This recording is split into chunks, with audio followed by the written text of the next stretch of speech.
any parent does not want to get, that something's happened to your child. Their son was murdered. You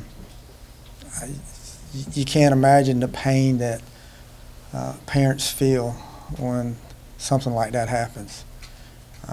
It's suffering that really never goes away.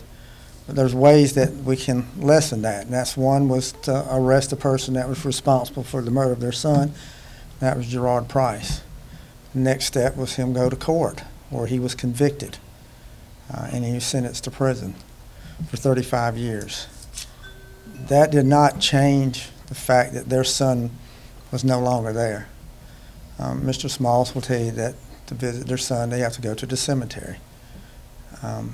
They remember that night very well. They remember the trial. They remember everything that happened since then.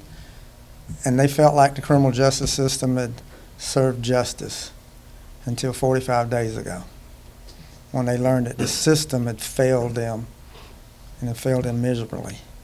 And the nightmares that they've had came back full force. Mrs. Smalls has not slept since they learned that Price had been released. The pain and suffering that they had right now is because of our criminal justice system and the failure that we had. We can fix some of that.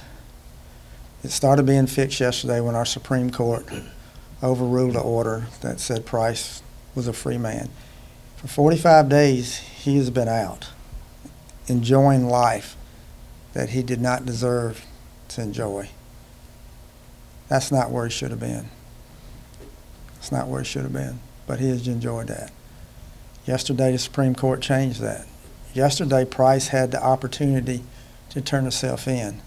He has not done that. He is now fugitive, and we're actively looking for him. In a minute, you're going to hear from the Smalls. And I want you to pay attention to the pain in their voice and the pain that you see on their face. But we can fix that. We can help do that. And that's people who are watching this. Someone knows where Price is at. Someone knows that can help us put him where he needs to be, and that's back behind bars. And if money is your motivation, Sheriff's Department's putting up $5,000 for information leading to his arrest. That's in addition to what Crime Stoppers will pay you. The Richland County Sheriff's Department will pay you $5,000. We can put your name on that check right there for the arrest of Price. This family needs your help. This family needs to get back on that road to recovery, not the road that they're on right now, which is still pain that every minute that Price is out in our community, he is a danger to our community, but he is causing suffering to this family behind me. We can stop that. We can put a stop to it by having him back behind bars where he deserves to be.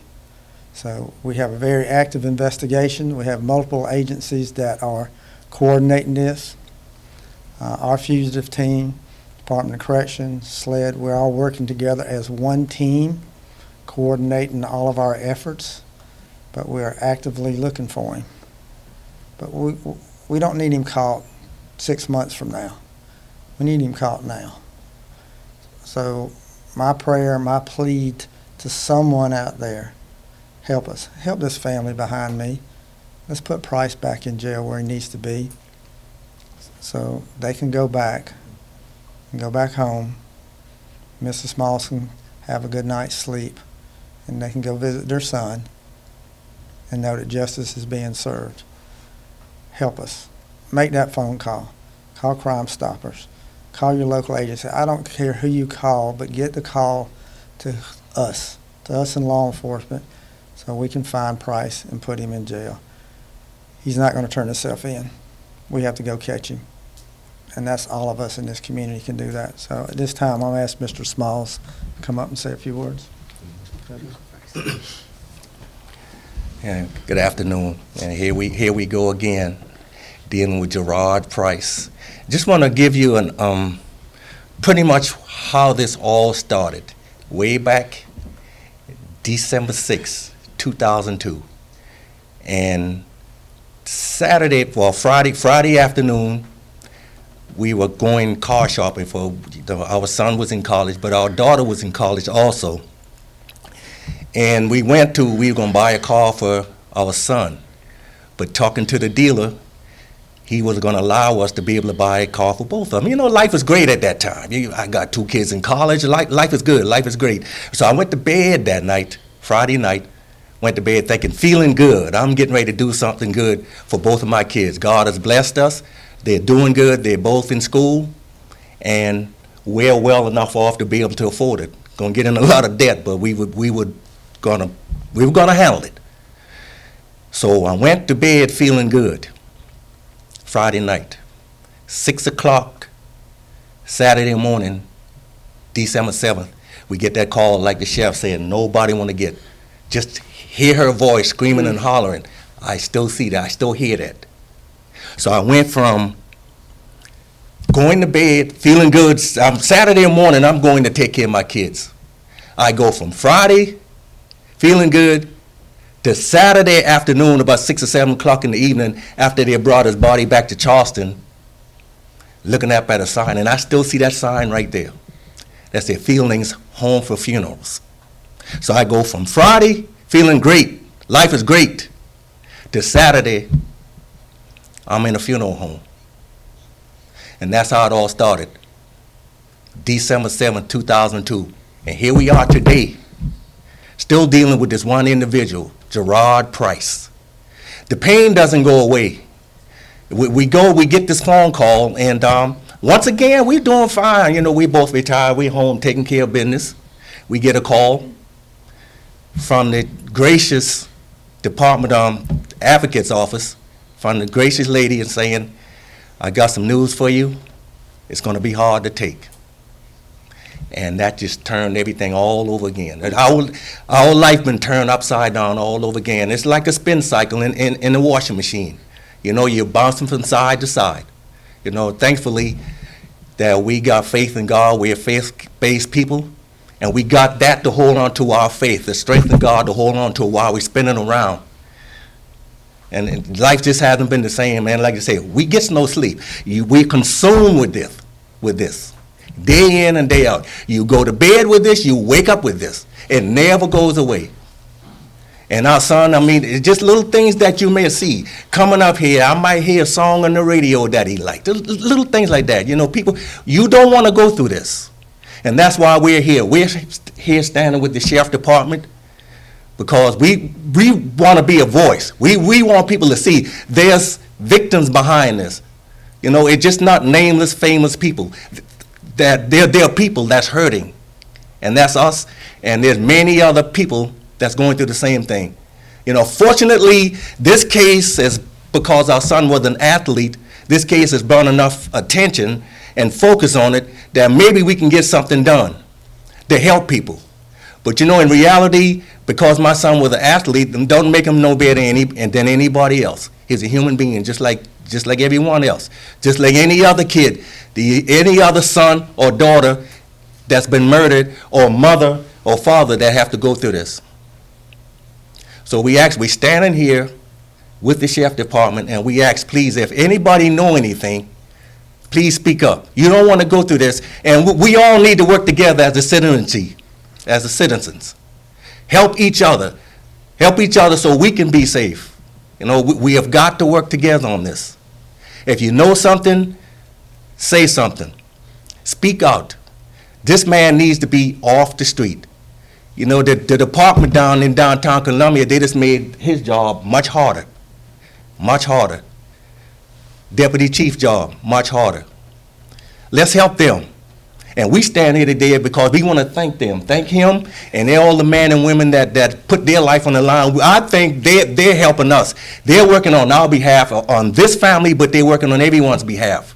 So we all need to get together and help them. We don't want to go through this. Once again, I thank you. I thank the sheriff department for having us up here. And please, if you know something, anyone out there, you know, we've been going through this since 2002. And here we are again. And hopefully we can get him back behind bars and put an end to this. And the last thing I would say, and I would talk to all young men out there, there's an old saying back in the old country where I come from in Mount Pleasant, South Carolina, that says you don't want to make your mama cry. Please, fellas, don't do that. Don't make your mama cry. While you're out there being hooligans or you just want to be roughing, rowdying, whatever you want to do, think about your mama. Think about what they go through, because you are always your mama's baby. You always. And that's what she's going through right now. Our son would be 43 years old on September 29th. But our son is still her baby in the ground. If you know something, say something. Help the department and help ourselves. Let's be help to one another. Let's bring an end to this.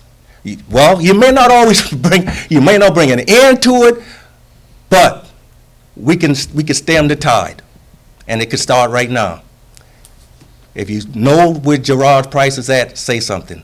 Thank you.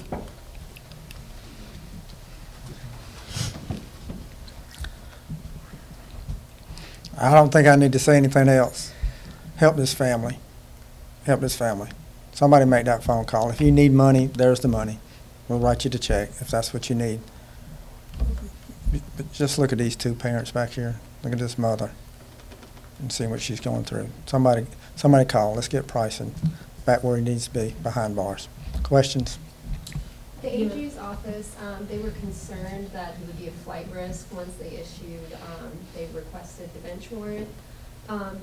Were you monitoring Price? Was anyone monitoring him during this time before the hearing? We had a little bit of information, but we didn't know where he was at. And so, again, yesterday was the day to turn yourself in if he was going to do it. So he is considered a fugitive, so we are actively looking for him. What have y'all done so far as the investigation, like knocked on any family members' doors, anything like that? Is there anything that makes us believe that Price is in the Columbia area? I'm not going into details of what we're doing, but I'll tell you there's not anything that needs to be done that we're not doing it. And again, it's a coordinated effort. It's just not the Richland County Sheriff's Department. This was our case. We investigated this case. We, prosecuted the case with the solicitor's office. So this is our case. That's why they're here with us today. We have a personal interest in this case because of this family behind us. We've been with them since day one. So we're doing everything we can. There's not anything going to be left that we shouldn't have done. So we're actively looking for him. Since he did not turn himself in yesterday and considered a fugitive today, does that mean additional charges, or what exactly would that mean for him? No, it just means that he's on the run and we're after him. And that's why we need people's help. That's the point. We'll eventually catch him. Everybody gets caught. It doesn't matter how far you run or what rock you hide under. We're going to eventually find you. But we don't need that to happen in the future. We need to happen right now. Look at this family behind me. They need some peace. They need some peace of mind. And that's why we're appealing to people. Money you need, just whatever. Just do it. We need to get him in jail immediately. Immediately. Sheriff, you have at least 3 fugitive teams out there, Department of Corrections, you, SLED. Who is coordinating that? Who specifically is coordinating that to make sure that you all are not stepping on each other's toes and covering the same ground? Because it's one team. Who's in charge of that? There's really don't have to be anybody in charge because Team they has are. a coach. So who's in charge of it, with all respect? We have 3 coaches from 3 different agencies, and those 3 coaches are all talking to each other, and everybody knows what everybody's doing. So it's not Sheriff's Department doing one thing, Department of Corrections doing something, SLED doing something. It's one team together. Do you have any leads at this point as to where he could be or a place you're starting? No, we really don't. And that's what makes it difficult. He's had 45 days now of freedom to do whatever and make a plan. And since last week when all this came to light, I think at that point he probably realized what was going to happen. So you can only imagine what his plans have been since last week when he started seeing some handwriting on the wall. So we're a little behind, but we'll catch up. But we can catch up a lot faster if somebody will just call us and give us that tip. You don't even have to let us know if you don't want the money and you don't want anybody to know, you can do that too. The point is, we just need that information. So get us where he's at. We'll go get him. And we'll get him very quickly, Could he too. be out of South Carolina? We don't know. Again, So he could be. he could be anywhere in the world. But I will tell you that, it doesn't matter where he's at in this world, we're going to go find him. And we're going to go get him. We're not going to rest, and we're not going to stop until we bring some more closure to this family. This system's failed them. The criminal justice failed them miserably. And we need to do everything we can now to fix that. And I will tell you, this is a priority when it comes to not only us, but the other agencies involved. This is the number one priority right now. This is what everybody's talking about. Everybody knows about this case. They know about the injustice, and they know that he's a wanted man. So let's go find him. And Sheriff, you've reiterated 45 days. Price has been out for 45 days.